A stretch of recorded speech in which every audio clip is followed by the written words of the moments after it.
All right, buenos días a todos. Good morning, everyone. I'm here to talk about the year I spent last year, which I did not spend. Well, I did not spend going to college. I spent living in Ecuador, which, for those of you who don't know, is a small country in the northwest part of South America. And I'm here to talk about how I lived that year and what I did with my time and what it means to be living innovatively. So, what is innovative living? What does that phrase mean? Well, I made it up so I can explain it. What it means for me and for my year was reinventing myself in the best possible way that I can imagine every single day, and living in the best possible way that I can every single day. And that's kind of vague, right? That's pretty vague. So what does that mean? It means for me is having that freedom of choice and using it to envision the goals that I have for myself, no matter what they are. Like, say, I have a goal that I want to become a better artist, or whatever it may be, and making a plan and living to that plan every single day and accomplishing what I want. And so I was in Ecuador. I don't know if any of you guys in Spanish class understand this. It says, ¿Dónde estaba? Where was I? ¿Dónde hice estas cosas? Where did I do these things? Where did I live innovatively? I lived in Ecuador. And what is Ecuador? Este es el país. This is the place, this is the country where I spent my life. This is, I lived in the Andean region of Ecuador, so I was up in the mountains in the center of Ecuador. And there it's, the weather's a little strange because it's constantly perfect. It's constantly springtime all year round. There's no winter, summer, fall, spring, none of that. It's just perfect spring, 70-degree weather all year round. And it's also like every day you wake up and at 6:30 on the dot, the sun comes up. And then all day, sun's up, and then 6:30 at night, sun goes down, like that. There's hardly even a sunset. There's like a five-minute sunset, because it's just so regular, because it's in the exact center of the earth. And I lived in the Andes, so even though I was on the equator, literally on that center line of the earth, it wasn't boiling hot because I was so high up. I was at above 10,000 feet. 10,000 feet is where a lot of commercial jetliners, they fly at 10,000 feet. So I was living at that height my entire year. So I had to really work to breathe. And the first couple of days when I was there, I couldn't run, I couldn't do any strenuous physical activity because I would have passed out because I can't get all the oxygen I need in my system. So I had to really adjust to that. And this is my house. This is the view I had from my porch, this beautiful mountain. And this is just, this is actually taken from where I worked. And then this is just a lake where I lived. And this is, so like I was saying, Ecuador is on the middle of the earth. And I actually went to see the exact point that is on the middle of the earth, the exact line of the middle of the earth. And the cool thing that you can do on that line is you can walk right along it, and you feel the gravitational forces pulling you to one side of the earth and pulling you to the other side of the earth. Wow. It's crazy. And it's really difficult to try to balance an egg right in the middle there to get all those gravitational forces. And I'm gonna probably hold questions till the very end, but I'll get to it. Okay? We're gonna have plenty of time for questions. And these are some of the people I spent my year with.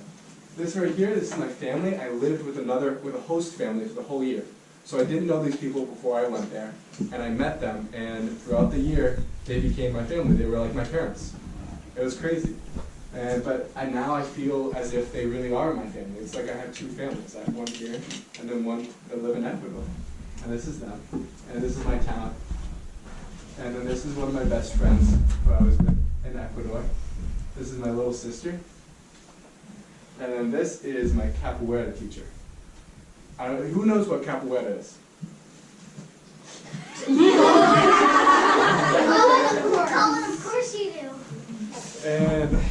is capoeira? It's like handstands and kind of like dancing, kind of fighting techniques. That's like the physical action of it. But really what capoeira is it's a Brazilian martial arts fighting and dance style. So it's a martial art, so you like use it to fight, but it's also dance. So you can perform it and present it. And it's not about like most martial arts, it's about like punching and kicking, right? Like hurting the other person. But with capoeira, it's more like if you picture two dogs fighting each other, like two dogs when they fight, like when they play fight, they're not trying to hurt each other, you know? They're just trying to kind of like nip at each other and like kind of play around. And that's what capoeira is all about. It's all about you kick, but you don't actually hit the person. You just kind of kick by them and you do that. It's really fun. And I learned that with this guy all year round. And can you hold on to your question? Yep.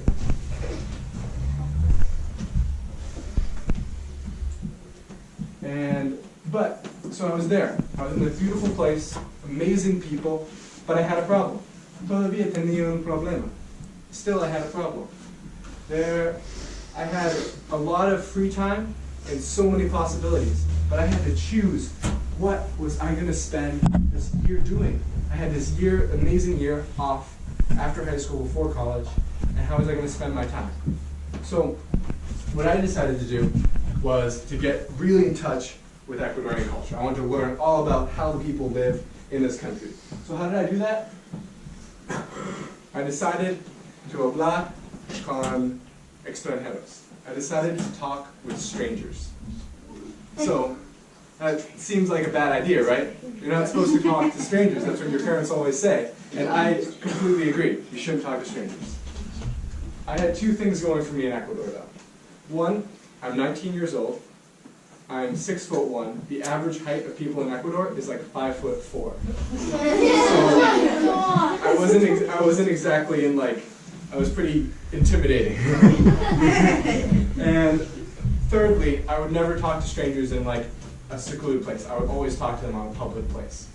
And in the best public place that I found was on a bus. So if I sat down next to someone on a bus I didn't know, I would say, hi, what's your name? Who are you? What's your life like? And I'd talk to these people that I'd never met before. That's kind of scary, right? You're like, I start talking to him, and we're talking, and I think it's going well, but then the guy sees another open seat and he just leaves. I guess that wasn't a great conversation. But then, other times, I had this experience, which I was waiting on a bus stop, and I see this guy next to me, and I start talking to him. And we start talking, and I find out he speaks English, and he's an English professor at the university where I live, at the university near where I live. And then he invites me to this Thanksgiving party, and I get to meet all of his friends, and we have a great time. And I still talk to him today, and we go hiking together and stuff. So it can go either way. That's what I found. So after I make all of these friends, right, talking to people, hanging out, and then I had some friends to go traveling with. And one of the places I went was the Amazon rainforest. And does anyone recognize this spider from anywhere?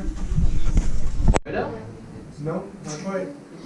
This is actually the movie, if anyone's seen, I think it's the 4th Harry Potter? The one they put on Ron's face? Yeah. This is the same spider. Yeah, this is the same spider. So that's the same one. It looks really scary, doesn't it? It looks really scary, but it turns out this spider is actually not poisonous and doesn't even bite. It's completely harmless. It just looks really creepy on your head. And this is actually one of my best friends in Ecuador.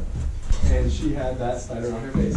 I was not brave enough to put that on my face. Yeah, she's fine. And this is just another view of the rainforest. One thing I did do when I was there is there was an ant nest attached to the side of a tree, and our tour guide hit the ant nest, and there's just a ton of ants just come out. And the tour guide takes his hand and he sticks it on the ant nest. And all the ants just start swarming up his arm.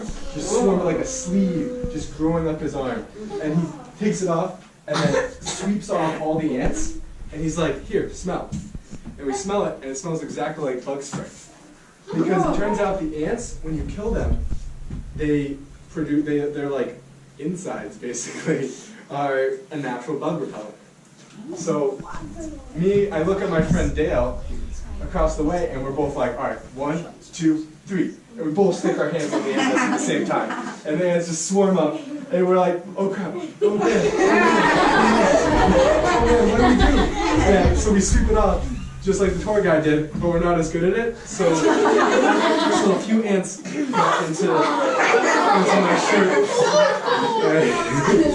And it was a little uncomfortable for the rest of the way because I would be walking, I'd skip it.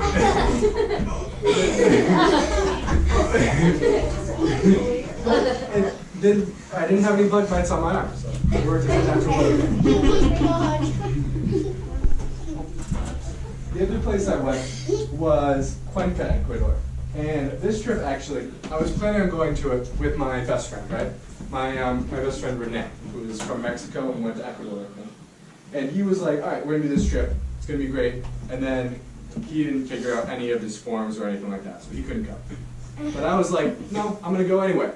I don't need to have any place to stay, I'll just figure it out as I go. So I took off, and it kind of goes to show you that I met a bunch of people while I was there, and was just accepted into a lot of different houses and was able to travel just by myself pretty much all around Cuenca. And then I went to Guayaquil, and what's really cool in Guayaquil was just I learned the power of just saying good afternoon. So I'd be like, I was walking around and I just passed this group of people and I say good afternoon to them, right? And then they turn to me and they ask me my name and they start talking to me, and then we have like this 2-hour-long conversation, we eat like dinner together, and then I head back to my hotel. And it was just like, just from that one statement of good afternoon. All right, so with all these travels, all these things that I did, everything that happened to me in Ecuador, I think the most important part, and honestly the most important part of life, is just to enjoy yourself in the moment, to really appreciate what you have and what you're doing.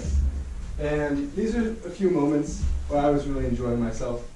If you look at this first picture, it's kind of weird, like what's going on here? This is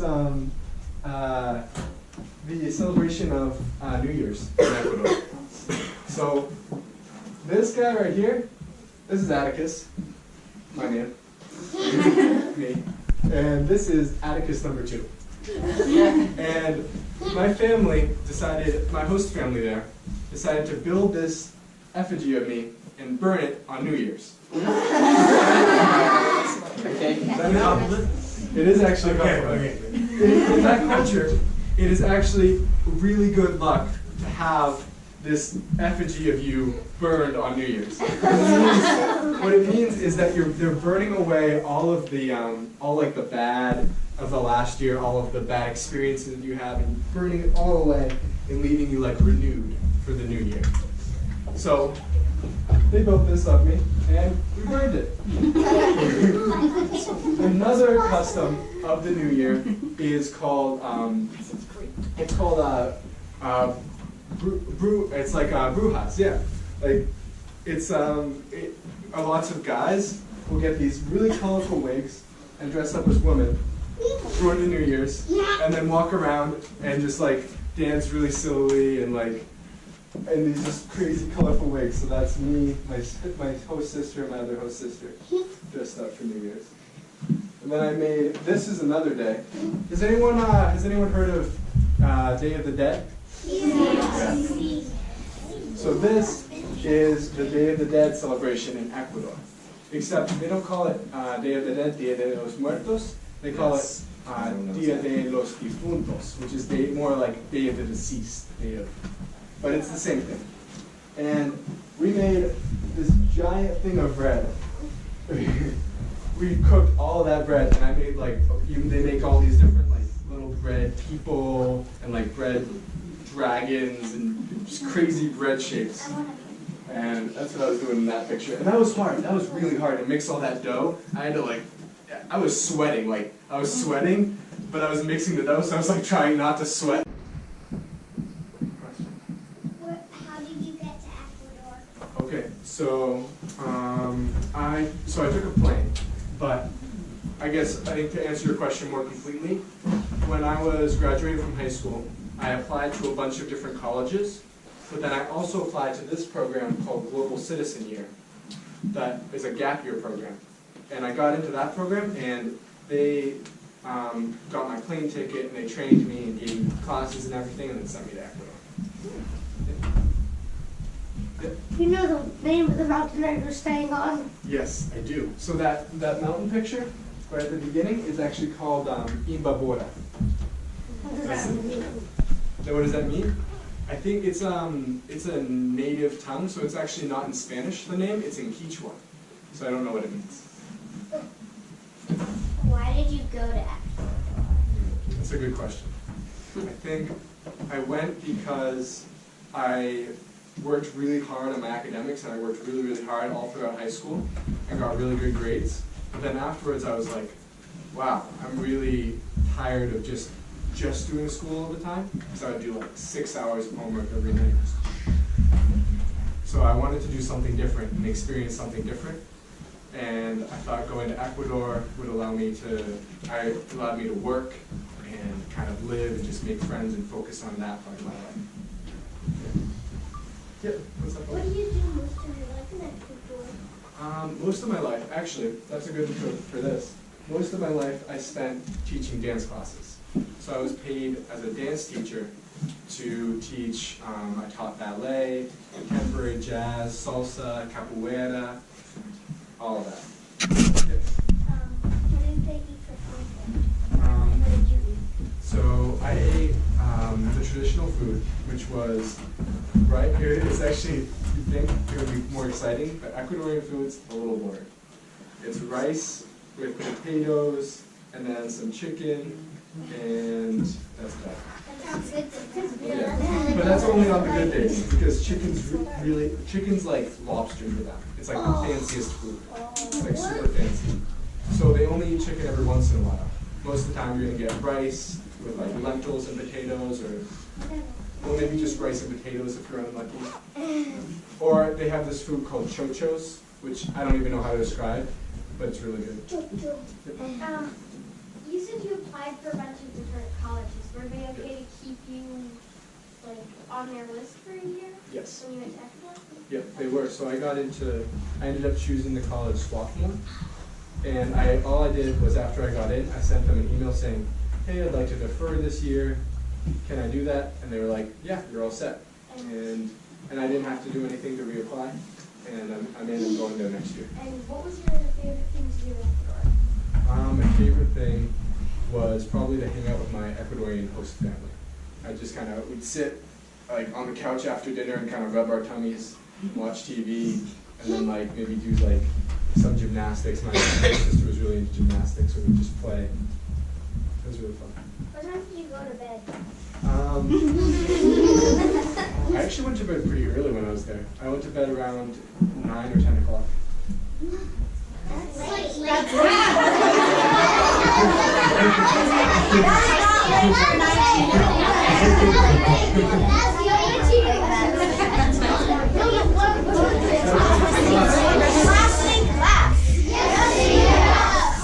What's technology like? Are they like here, or is it more sparse and less technology oriented? Yeah, that's a good question. So it's a little more sparse, especially if you go out into the countryside. Sure. And the thing about technology in Ecuador is that it's really expensive. Yeah, Because they have this policy called Ecuador First, which means that they basically like produce all the products they use in the country in the country. So they produce their own That's great. like backpacks, yeah, books, everything like that. But because they don't have the infrastructure to create technological products, they have to import all those from the U.S. So they have a high import tax. So it's like The basics like, are more important, right? yeah, Basics are more important. yeah, it's true. But like an iPhone costs like a couple $1,000. The dance fight, I can't remember the name. Oh, the capoeira. Yeah. Really? That's so cool. I didn't know they did that in Belgium. That's awesome. Yep. What age groups do you teach? That's a good question. I actually taught from 8.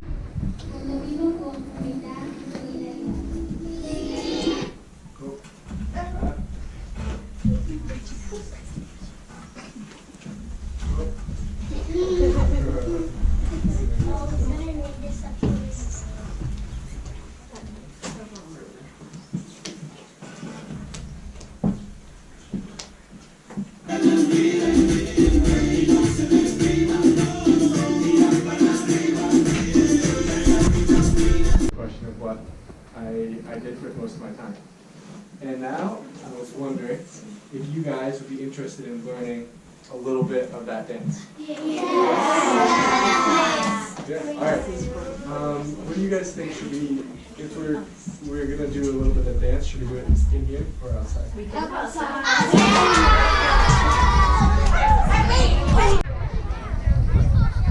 You want to see if we can get music out here?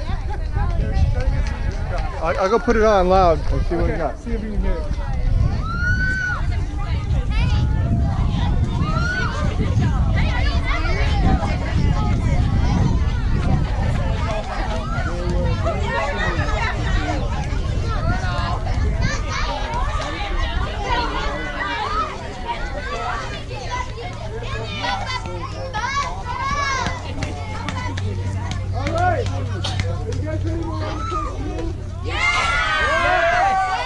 Okay, ready? We're gonna get in a good stance. Get ready. Alright. Now, we're gonna rotate our arms like this, like Popeye the Sailor Man, and we're gonna take 2 steps to the side. To this side. And then, up in the air. And we're gonna go 1, 2, up in the air. 1.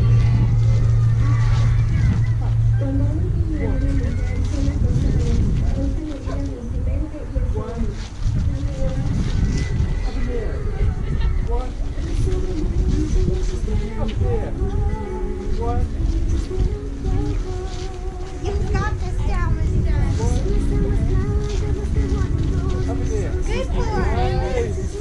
Alright, now we're gonna try another one. We're going forward. Coming up. 1 in the air.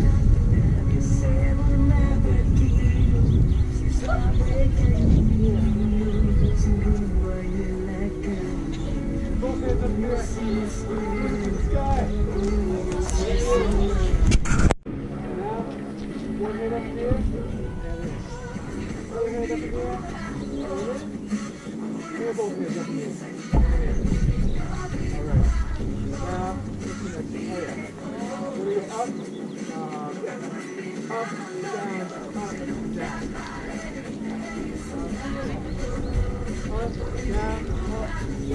Up, down, down. There you go. Stop. All right, we're going to try 4 again. 4 of those again.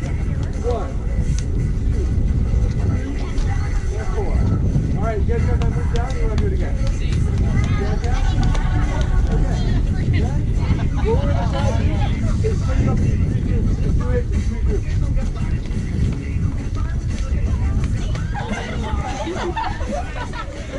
You guys in 1 group. Yes.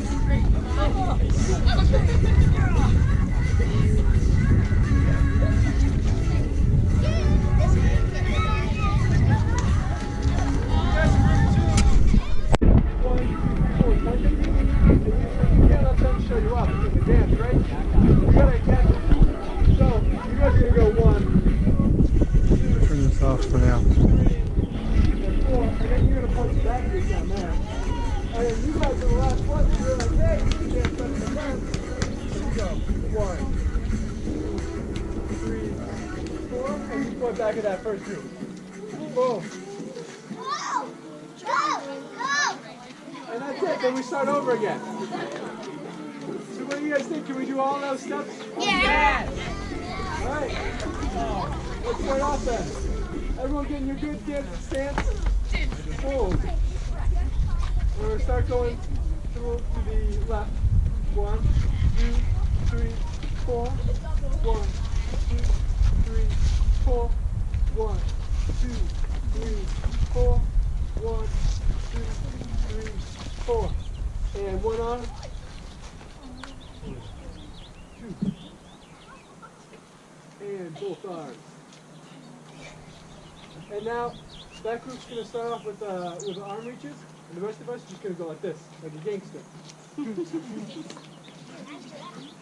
And you guys are going to start out with 1, 2, 3, 4, and point, and 1, 2, 3, 4, and point. 1, 2, 3, 4, and point. And then we'll all just do one more time with you guys, and then I want to see you do it by yourself. Can you do it? Yeah. Yeah? Yes. Alright, let's do it. You guys ready? Yeah. One more time with you. You guys do it by yourself. Don't touch the exam, alright? Ready? Dance stances. Here we go. 1, 2, 4. 1, 2, 3, 4. 1, 2, 3, 4. And left arm up, and in. Right arm up, and in. Both arms up, and in. And now everyone gangster except for this group. 1, 2, 3, 4, and point. 1, 2, 3, 4, and point. 1, 2, 3, 4, and point. And everyone. Nice. Alright, are you guys ready for the test? Yeah! 4, 1, 2, 3, 4. 1, 2, 3, 4. And one arm. And in. 2. And in. And both arms. And in. And now gangster walk and first group. 1, 2, 3, 4. And point. 1, 2, 3, 4, and point.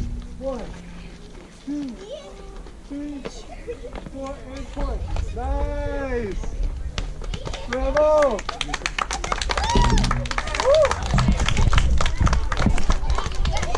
Alright, we've got some music coming. Yes! We'll have the final time. Auntie's got video coverage there.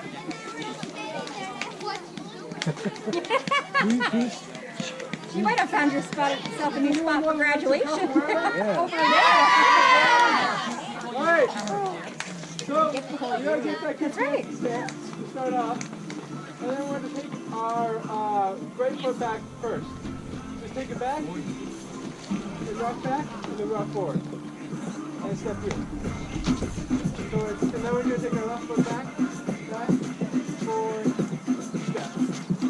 Right foot back, forward, step, and left foot back.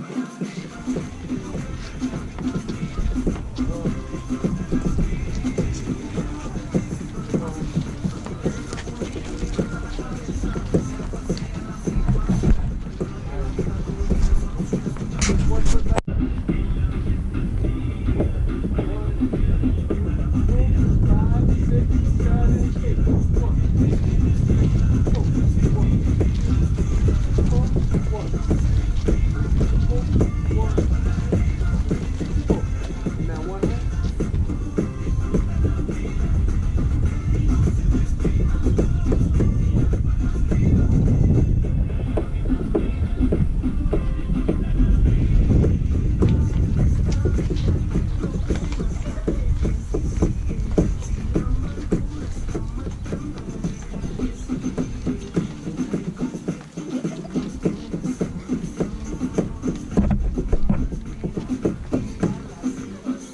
3 minutes.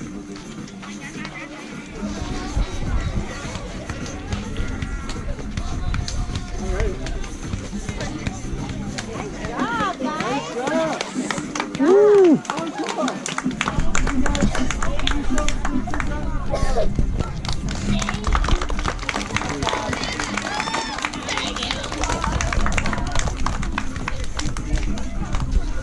That's it. End of presentation. That's it. Tell them you're done.